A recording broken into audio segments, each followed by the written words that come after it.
Guys, I really need to be banned from eBay because I keep going on there and buying some cool stuff. Today I bought this. It's the Macintosh PowerBook 180C, and it is arguably the first color laptop that Apple ever made. It came out in June of 1993, and it boasts an 8.4-inch active matrix display. Now, the big crucial thing there is active matrix, because technically this is not the first color PowerBook. That crown would go to the Macintosh PowerBook 165C, which came out the previous October. But most people agree that that thing was kind of smelly and not very good, and the screen looked pretty bad, and it was also slightly lower resolution. So it wasn't a great success. This, on the other hand, is the first time Apple put a color display in a PowerBook, and it was good. And so I bought one, but it needs some work. Oh, that sound, it's so great. You gonna work? Oh, you hear that? There goes that old hard drive. I'm not sure if it's original, but surprisingly, it boots. Except there are one or two issues. So the first of those issues is the trackball. It has no issue going left and right, but we don't have up and down. So you're basically stuck clicking on the top menu, and that's about it. Fortunately, I have an external mouse that we can connect. All right, we are all set now. We can move around and we can actually find out more about this Mac. So this is running Apple System Software 7.5.5, and you can see we have a whopping 14 megabytes of RAM. If we turn the machine around, you might be able to see that the gap in the screen up here is slightly smaller than down here. And while the screen is definitely a little loose, you can see this bottom part flexing. Yeah, I'm pretty sure that the hinges are a little bit shot. There's also something loose in here. Yeah, you hear that? However, the biggest issue is the floppy drive, because when we go ahead and insert a disk like that, after a few seconds, this error message shows up. The disk is unreadable by this Macintosh. So I think we've got a pretty good list here of problems to address on this laptop to get it back to full working order. So let's start by tearing this thing open a little bit, because I want to see what's going on in there. But first, today's video is sponsored by Delete Me. Back when this PowerBook 180C was new in 1993, there weren't too many concerns about data privacy, but now things have definitely changed. Delete Me is a privacy service for reducing unwanted personal information exposure on the public web. Delete Me has removed more than 35 million pieces of data for their customers, with each person averaging over 2,000 pieces that can be found over an average 2-year membership duration. After signing up, all you have to do is submit some basic personal information that you want Delete Me to find, and in just 7 days, you'll get a report with all the data they found and will remove from data brokers. Data brokers such as these. Wow. Oh God, that's a really long list. It's no wonder why I and other YouTubers that I know have used Delete Me to get some of our information off the internet. So take back control of your online data today. Use my code and the link in the description down below to get a whopping 20% off a full year subscription. Big thanks to Delete Me for sponsoring this video, and now let's get back to it. Lift up and away. There we go. We've got two halves of a PowerBook. Take a look at our modem port down here. It's an AT&T branded subboard that just sits on top of the logic board, and it says replacement. So maybe this was upgraded after the fact. Let's go ahead and pull out the trackball because I want to see if we can get this cleaned out and working. Now this is going to be hard for you guys to see, but there are two little wheels, one here and one here, and that is our two directions, right? So the trackball moves around and it turns these little rollers in here. You can see these little blue rollers, and you can see for left and right, the wheel is spinning. Now for up and down, it is also spinning. Now you're really not going to be able to see this, but I did just notice that this little tab right in front of the wheel was just slightly bent. Now, as it happens, that little tab is integral to the trackball. It's the LED that it uses to determine the movement. When you move the trackball, that little blue roller turns a wheel that has spokes in it. On the other side of it is an IR sensor, and it's able to read the interval at which that wheel is spinning, blocking the light from the LED. And that tells the computer how fast and where to move the mouse. Okay, we're now booted. Let's see. Oh my gosh. Guys, that fixed it. With one small victory under my belt, I opened up the machine again, this time to go after the display. There's just a couple of screws holding this thing together, and the display panel comes right out of the back housing.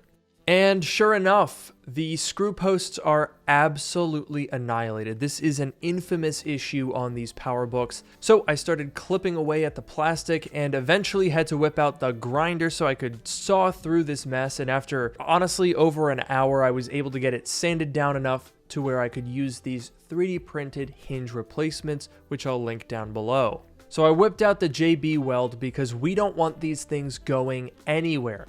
It is completely baffling to me why Apple decided that the only reinforcement these hinges needed were some small brass threads pressed into very flimsy plastic, but we're not going to make the same mistake. So while those hinges are curing, let's go ahead and pull out our deceased floppy drive. Now, as I was pulling this out, I discovered yet more destroyed screw mounts. This really does seem to be a thread on this machine, pun intended. And for what it's worth, the floppy drive looks pretty nasty as well. Gosh, well, there's a lot more to this project than originally met the eye. Obviously, we've got the screen hinges, which completely fell apart.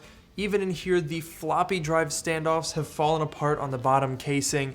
And there's a couple of minor things, like the keyboard is fairly yellowed. So we need a number of replacement parts.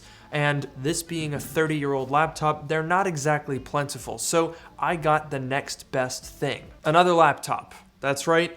This is a PowerBook 145B. So it's not the same exact model, but this cost me $40 and it doesn't work. However, a lot of the parts are interchangeable. Obviously, the screen and the bezel, the whole top case really is different, but we don't really need that. The keyboard should be the same, and crucially, that floppy drive should be the same. Now, we don't know if this one's gonna work. It's a bit of a gamble, but for 40 bucks, with a bunch of parts to choose from, I'm gonna take that gamble. Taking apart our donor machine, I found, yeah, you guessed it, yet more completely annihilated plastic standoffs.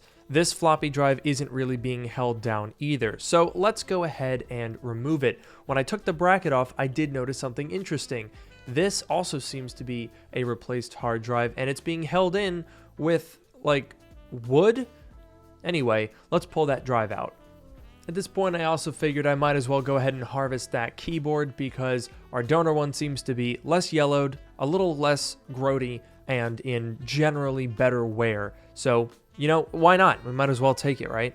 But what was initially going to be a fairly simple repair is now ballooning into a gigantic mess. And then it got worse because all these broken standoffs got me paranoid, and I started noticing that every single standoff in our case is covered in cracks. These are all going to fail. So we're going to need more JB Weld, and I'm going to just goop all of these boys up with glue. I'm not taking any chances with this thing breaking in the future. These screw posts are a lot harder to repair than they are to reinforce. Alright, so while the glue is setting and hopefully preventing any more of these standoffs from cracking and crumbling inside of this machine, I do want to talk about another upgrade that we're going to be doing here. Now, back in the early 90s, Apple used SCSI hard drives in laptops. These were really, really high-end at the time. They were higher capacity, faster, and much more expensive than the normal slow IDE drives that you would find in most other laptops. However, they're 30 years old now, and a lot of them are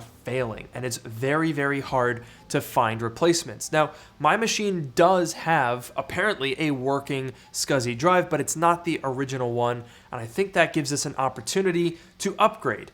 And so this is what we're going to be using instead. It's called Blue SCSI V2, and this is a smaller version that is meant specifically for PowerBooks.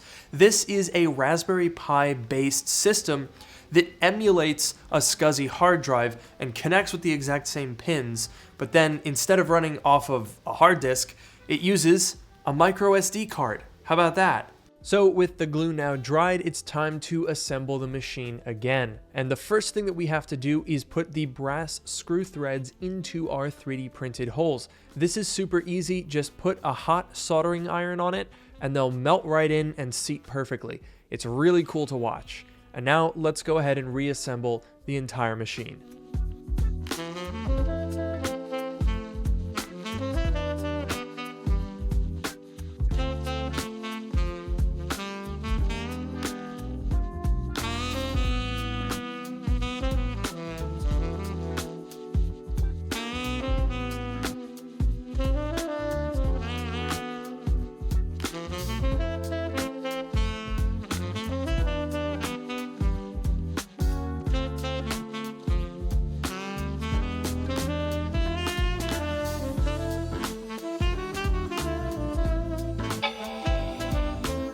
So with everything now repaired, this thing is running like an absolute dream. If we power it on here, one of the things that is really incredible about running this thing off a microSD card is it's completely silent. There's no moving parts inside this machine at all now, except for the floppy disk drive, which of course is only gonna run when we put a floppy disk in it. And we're in. It boots up really fast once it recognizes the hard drive, because obviously even your crappiest microSD card is gonna be faster than a 30-year-old hard drive. And this thing runs completely silently. It's so cool. So now let's go ahead and see if we resolved our issue with the floppy drive by swapping it out. Okay, well it snaps into place, so that's good. I can hear it working, so that's good. Oh, there it is. It shows right up on the desktop. And there we go. Now I can enjoy a good game of Flappy Mac, which is a modern recreation of Flappy Bird featuring a classic Macintosh. And honestly, it's impossible. I can't get more than like 2. Oh my god. Oh, high score, 4. Oh, now if we open up the desktop folder, I can show you that here we have 440 megabytes available because this disk image was formatted for 512 megabytes. I do have to give a huge shout out to Steve from Mac84 who helped me image this hard drive and put it on the SD card. It works amazingly well. It's so simple and it basically runs exactly the way it did before, but I don't have to worry about the hard drive failing ever. It really was amazing to spend the day fixing a 30-year-old laptop with modern components. We've got a Raspberry Pi with a microSD card and 3D printed components that have now repaired a 30-year-old laptop so that it can continue to work for years to come. I think if there is one more thing that could be done on this machine, it's probably replacing some of the caps in the display. We have a couple of horizontal lines here, and those can often be a sign that the caps might need doing. So apart from that, I think everything in this machine is perfectly sorted and would last for years and years to come. You know what else could last for years and years to come is your subscription to the Luke Miani YouTube channel. So go ahead and do that down below. Let me know your thoughts on this restoration in the comments. And again, big thanks to everyone for watching. I will see you guys in the next video.